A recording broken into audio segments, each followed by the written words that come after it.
Welcome back, wrestling fans. Today we've got the new head assistant coach at Princeton. Welcome to Cody Brewer. Hey, how's it going? Good, good. So, where are you in the process? Have you moved up to New Jersey already, or what are you doing? No, I'm still in Virginia right now. I'm kind of remote doing things as far as between there and here right now. Still looking for places to live. It's still pretty early. It's only been a couple weeks, so I'm still looking for the right spot. But yeah, hopefully I'll be up there in May for most of May. So that's exciting here later this week. So Nice. So, what drew you to the Princeton job? kind of when Joe Dubuque had reached out to me, it was just I had known him for a while, a little bit, and he was talking to me about, if he was ever a head coach, that he would be the first call, like I would be the first call to try to get me on board. He had actually reached out at the beginning of the year. I kind of turned it down, and the timing was not great. And I was just like, I'm going to stick it out here at VT. And then at the end of the year, he called again and was kind of like, hey, what is it going to take to get you on board? And after that, I just kind of bought into his vision for it all. The responsibilities that I was going to have was going to be a lot more. I was going to be doing a lot more things, and he sold me on doing it together. Of me and him doing it together. Obviously, the staff is almost filled at this point. We've gone through some interviews and done some things, so it's getting closer to being done, which is good. And so yeah, it just the place drew me, the people, Joe's vision for me, the area, the hotbed of wrestling. I was recruiting in New Jersey all the time between Jersey and PA. I was always up there, so it seemed like an easy transition for that a little bit. Obviously, Princeton's a little different from Virginia Tech, but just the hotbed of wrestling, the area. There's a lot of things that I'm one of the people that love New Jersey, so that's not everybody can say that, but I do love New Jersey and I love the people. And I coached Sebastian Rivera for a long time, and I was up there quite a bit, so I knew the area pretty well. And never been to Princeton, but that kind of blew me away. Me and my girlfriend had went up there, and I was like, oh, I don't know how this is going to be. And then I walked away, and I was like, oh, I loved it. So it was a pretty smooth transition for me to take the job. Yeah, and you kind of touched on it initially. As I'm around this for longer and longer, and you see coaching transitions, a lot of it's built on pre-existing relationships, and some of it, I don't see it first, but then it's like, oh, okay, this guy coached this guy on a cadet world team and back in the day, or they, somehow they cross paths. You mentioned knowing Joe for a while. What kind of pre-existing relationship did you have with him? So it was kind of funny. So Sebastian Rivera wrestled Pat Glory at Nationals. It was like the first time, and I had known Joe for a little bit just from afar and watching him. I think I was in like middle school when he was winning national titles and stuff like that, and always admired his wrestling for sure. And But yeah, so they had wrestled. I think it was the Conti semis at Nationals to go for like third or fifth, and Sebastian ended up winning the match. It was a crazy match between him and Pat, and he walked over to me, and I never had another coach do this, but he'd walked it over to me after the match and said, "Hey, what a great match! What a great rivalry this could be."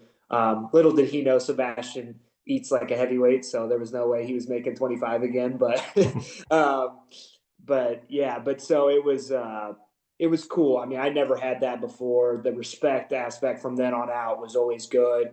And then we'd be basically on the road recruiting at the same spots. I'd see him there all the time. He would see me there. We talked a couple of times, and then our friendship just kind of grew from there. And then, like I said, at Fargo a couple of years ago, he was like, "Hey, if I ever get a head coaching job, you're going to be the first call I make. I think you do a good job. You work hard. You seem like you're, good with your guys, personable." And so, yeah, it just kind of built from there. And then, like I said, a guy that I admired for a long time. I always thought, I always think of myself as the best lightweight coach in the country, but he was right there with me the whole time, if not doing more. So we joke about it, who the best was at the time. I'll give him the crown for sure. But what a great guy to learn from now. What a great guy he took over Princeton's program, and there was no looking back. And that's what I admire. And hopefully I can learn more from him. And then obviously the rest of our staff. Yeah, so you're coming off a 5-year run at Virginia Tech, and you're kind of in a different stage as a program. Virginia Tech's perennially top 10 team, trying to tweak things to get into the trophy hunt.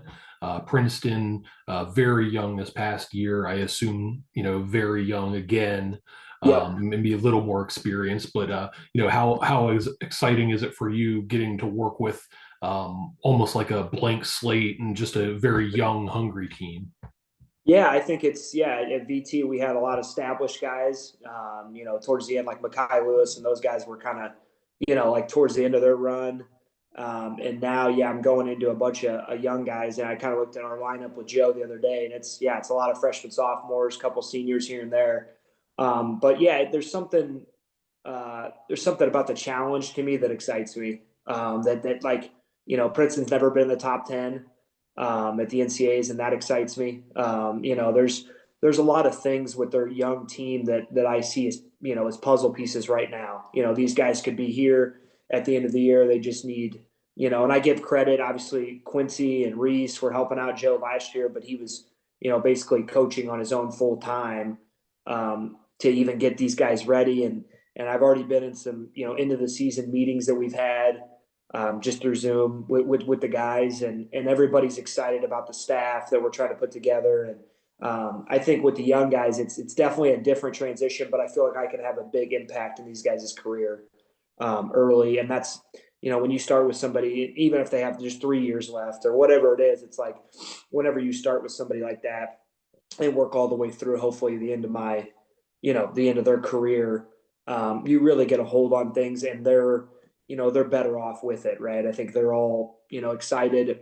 I've heard nothing but good feedback from them about me taking the job, and then obviously just the guys that are young and hungry. It's going to be a good team this year. I'm excited. We've kind of went through our schedule a little bit here recently, and they're obviously going to be challenged. We're going to some tough places to wrestle.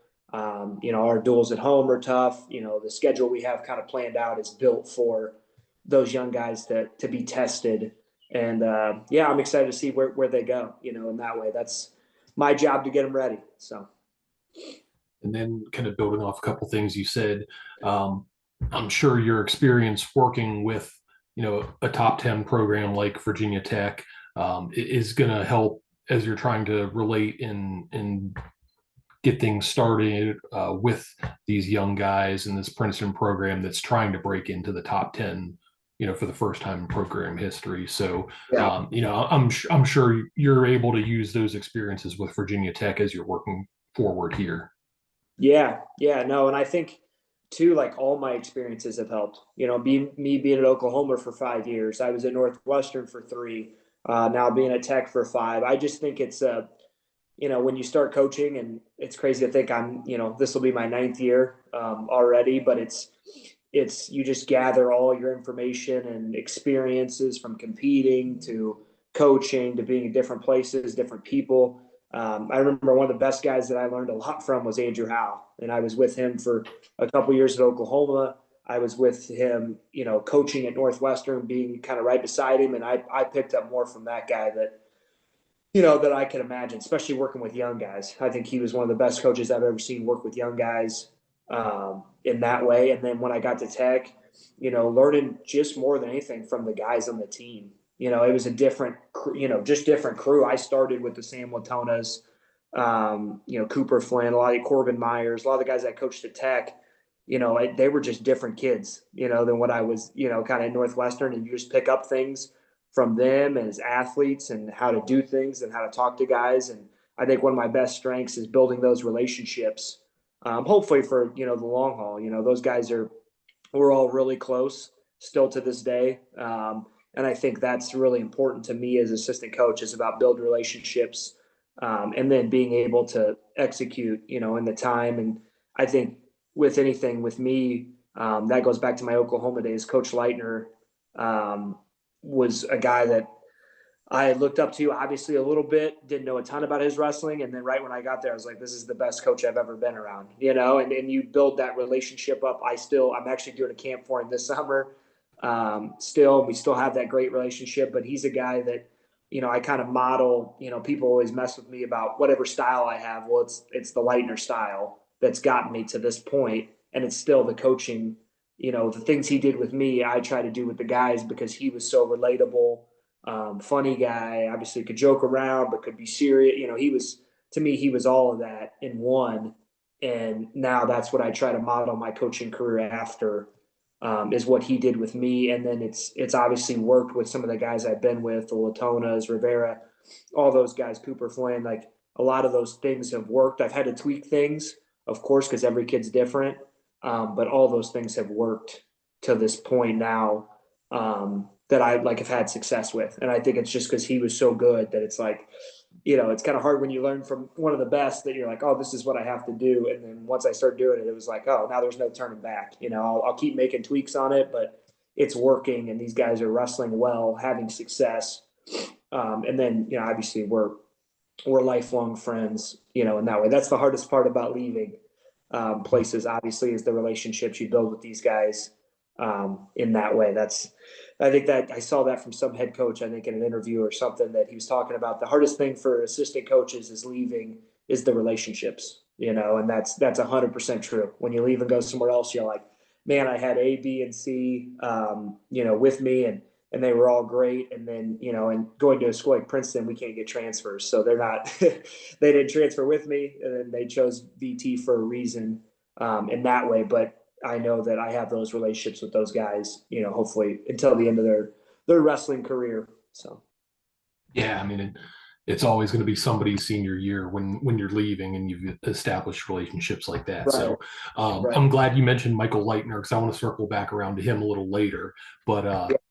Northwestern, one of the things you mentioned, not a Ivy League school, but as far as academics, very close on par with Ivy League. So I imagine your experience recruiting and then Yep. just kind of dealing with student athletes that are going to be pulled in a way that you wouldn't be necessarily pulled at a normal institution. I'm sure that's going to come in handy for you at Princeton. Yeah, I think, yeah, a lot of those, yeah, like you said, you hit on it. The recruiting is the biggest thing. We have to get kids that are obviously academically inclined, can handle, the workload, the challenges, and every kid I've met so far at Princeton is pretty well established in that, in the ways of their time management. They need to obviously learn as a freshman. It's a lot different, but they're all pretty well versed on hitting on things, keeping their time management in clear, in check. And that's something that I admire, is that we can just focus on the wrestling, which is, what I was brought in to do. Obviously their academics are, you know, awesome. But from my perspective, it's like, hey, your academics are going to be taken care of. You got A, B, and C that can help you. Princeton resources are great. And now when we get in the wrestling room, we just focus on wrestling, and then they can have that little break.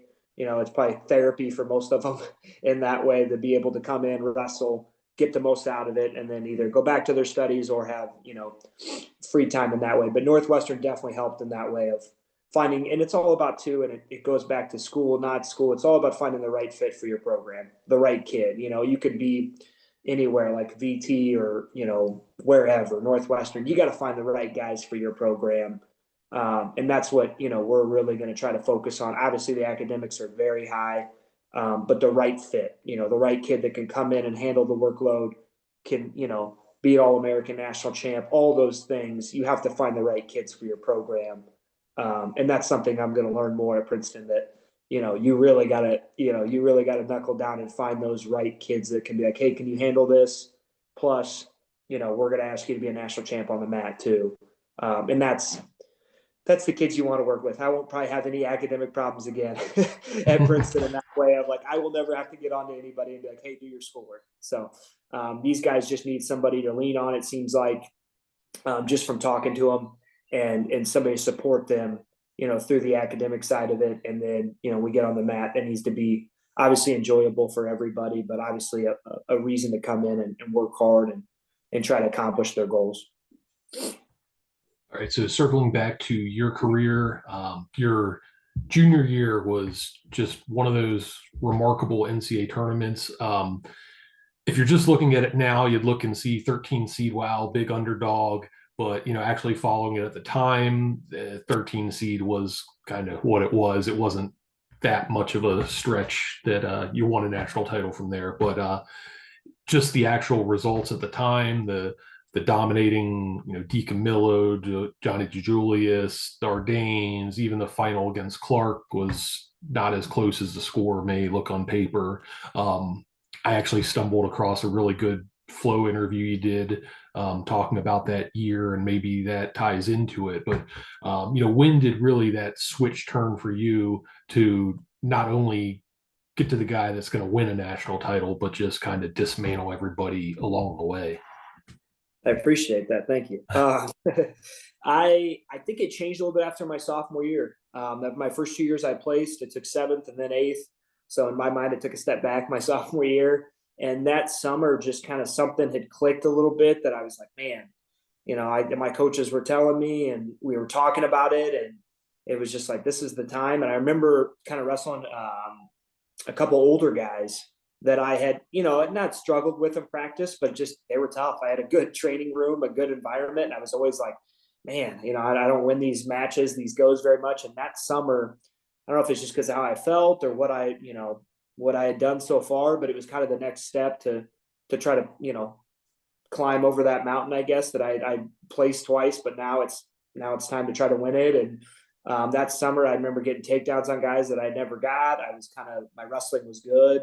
I was excited about it. Yeah, and then that year was tough. I got hurt halfway through. I had a good start of the year, got hurt halfway through the year. Had a hard time making weight coming back. I was a big 33 pounder, but just had a hard time coming back. It was a short window that I was trying to come back into, and I was a lot over, and it was, workout, diet, and, we didn't have school at the time. So it was just kind of, that's all it was. And I didn't really enjoy it. And then, yeah, I was fast forward to one of the last duels we had. I was like a pound over, didn't make it. I was just like, man, I don't know if I'm ever going to make, I don't know if I'm going to make it ever. And kind of decided, talked to our head coach at the time. And I was like, I just don't know if I want to do this. It's not fun for me right now. I'm not enjoying it. And, just kind of walked out of the room. And then probably 30 minutes later, I walked back in after I kind of had a moment to myself.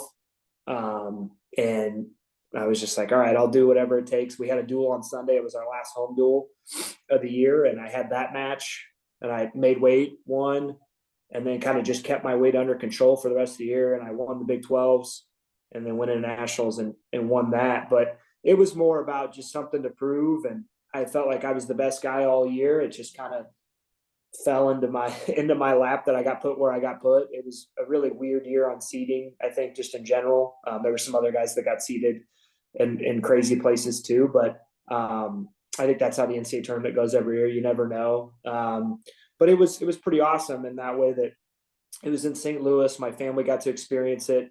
And then it just took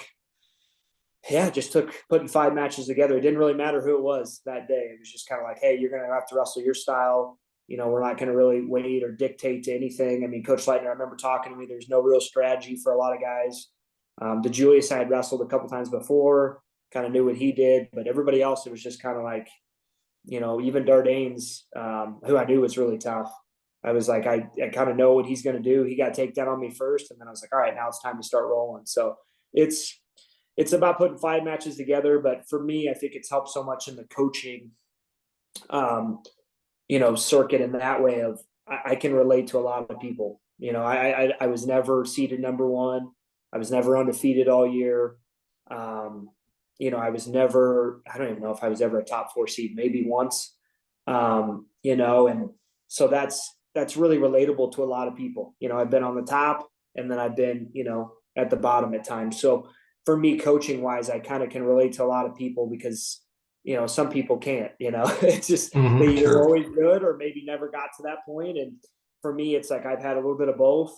I've had hardships. I've had good things happen. I've had, I still tell people my senior year was my probably most proud year.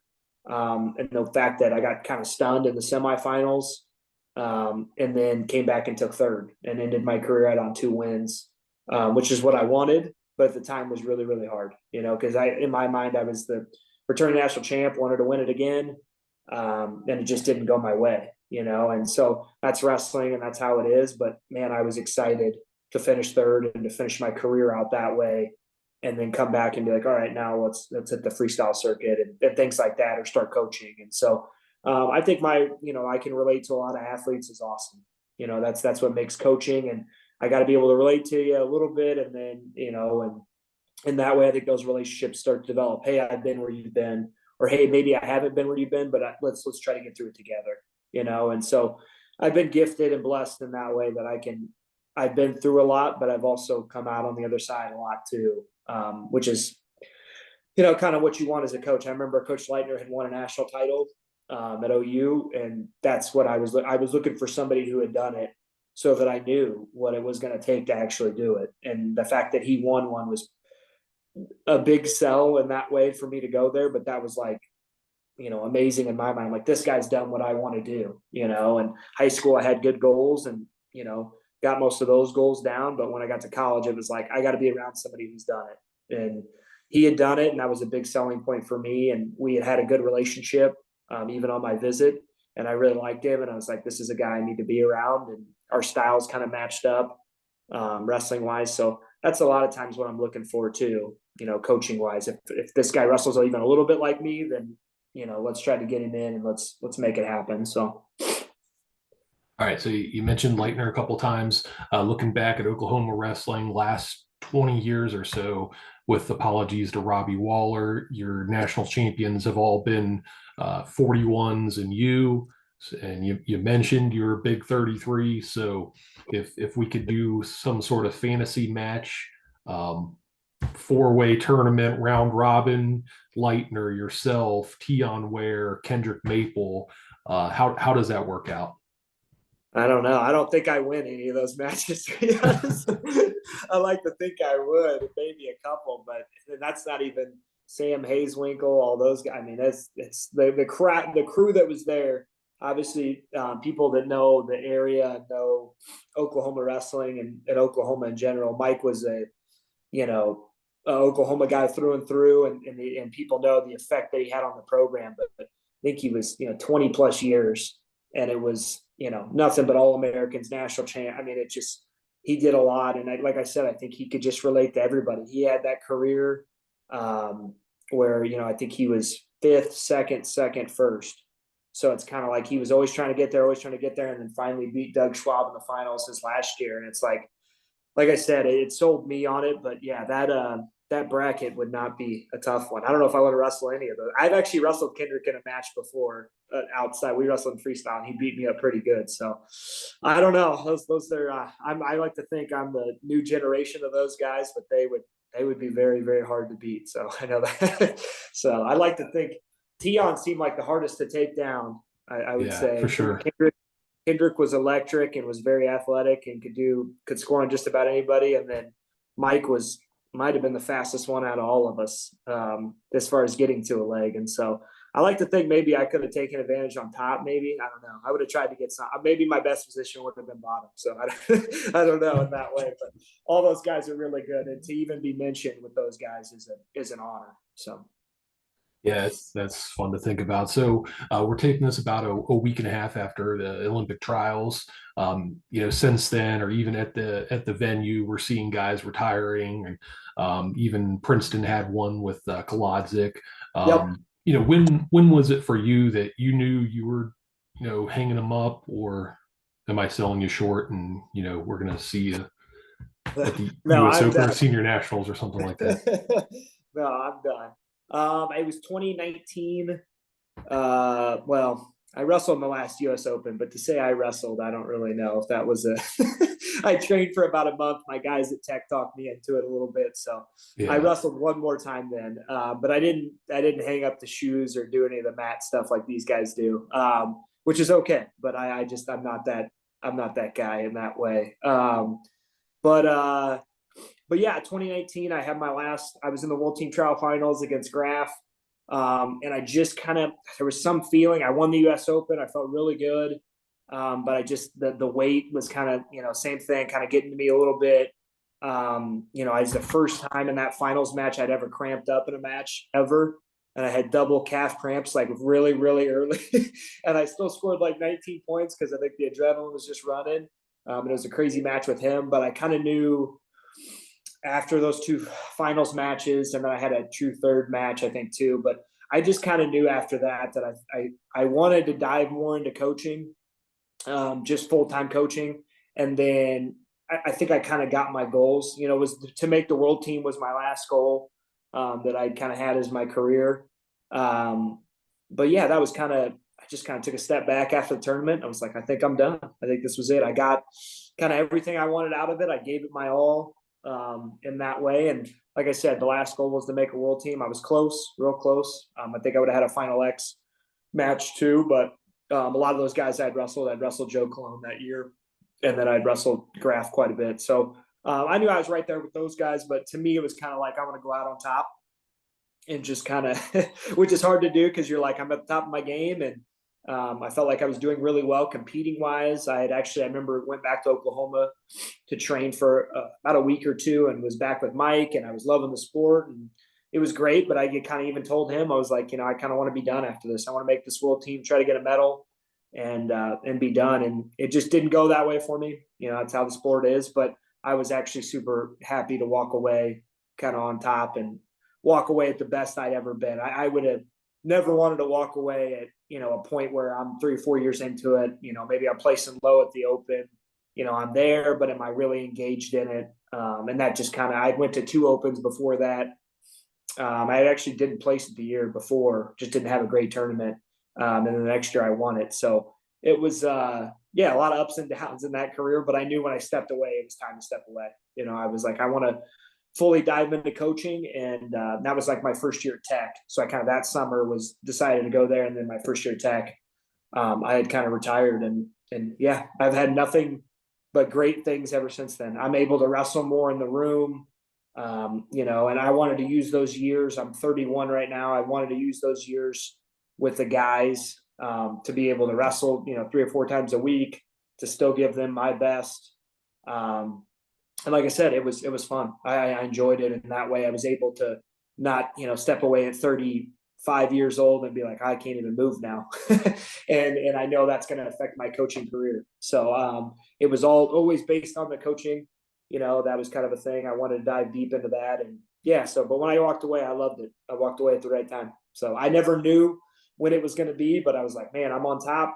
It's time to step away. Really, really not make this about myself anymore. Make it about the guys and the coaching. And that was just kind of, it worked out for me. Like I said, I'm blessed again that I got to walk away at the right time, because you see some guys, it's not that way. They're in it for 8 to 10 years, or they have unbelievable careers, and towards the end they start losing or things happen, and you hope that they hope they finished at the right time and not too late, or even too soon in some ways. So Yeah, well, it's great that you're happy with it and at peace with it. So, kind of winding up, you mentioned you're no stranger to New Jersey. You like the area. I'm sure maybe you've already dug into this, but what kind of food culture are you into New Jersey wise? I, Pizza, diners, breakfast sandwiches. I'm all over all those. The Virginia, unfortunately for VT, the area for food was not real great, and I was kind of doing the normal chains. But ever since I've gotten up there, like the seafood's been great. Which I never have been a big. I'm from Missouri originally, so I'm not a big seafood guy, but it's awesome out there. The pizza, the bagels, even. I mean, it's like basically whatever you want is a thing. I might gain a little bit of weight. I told my girlfriend, I was like, hey, enjoy this while you got it now. I might gain a little I might gain a little bit of weight when I move up there. So it's yeah, the food I'm excited about. Whatever, pretty much everything I've had up there has been awesome so far. So it definitely the food is not they don't have a scarce Mhm. food organization in that way, or whatever you want to call it. But yeah, it's been awesome. The food is really good. So I love that the beach is close. New York City's close. So I'm not in the heart of Princeton the way it kind of is. You're not in the heart of really anything, but you're kind of in the central part of it. So you can go, New York City. You can go to the beach, the shore, stuff like that. So I've been out there before, but it'd be cool to explore it all again. Just being up there full time. So All right, you mentioned Kansas City. For my money, it could host NCAAs like every other year. It could kind of take St. Louis's spot as the Yeah, unoriginal, unofficial home. right. What did you think seeing your hometown representing hosting the wrestling championships? Yeah, it was awesome. Awesome. I thought the access was really easy. Everybody I've heard or talked to coaching wise just felt the same way. They're like, man, it could be here every year. Easy to get to for the most part. It was cool. It's like I said, all my family was there watching, so that was cool. They got to come this year and do it. But yeah, I thought it was a great spot, location. The arena was perfect. I think sometimes when you have it, and people don't probably realize this at times, and just from a coaching perspective or even an athlete thing. Sometimes the smaller cities are the best ones. Like every NCAAs I've ever been to that's been kind of in a, other than maybe Cleveland, I thought Cleveland was great. I thought that was just the arena was cool, the area was nice around there. But and I think the smaller kind of cities you can stay in is the best because people know the NCAA wrestling is going on. Anywhere in the Midwest has always done well. Like I had one in Des Moines, Oklahoma City, St. Louis, Kansas City. It's the one at the Garden was cool, the arena was cool, but it's like people had no idea what was going. It's such a big city. There's a million things going on. Very cool, atmosphere in the arena, but that stadium or the arena is giant. It's huge. But when you can pack up these, 17, 18, 20,000, seat arenas where they're like in Kansas City, I felt like the whole thing was packed.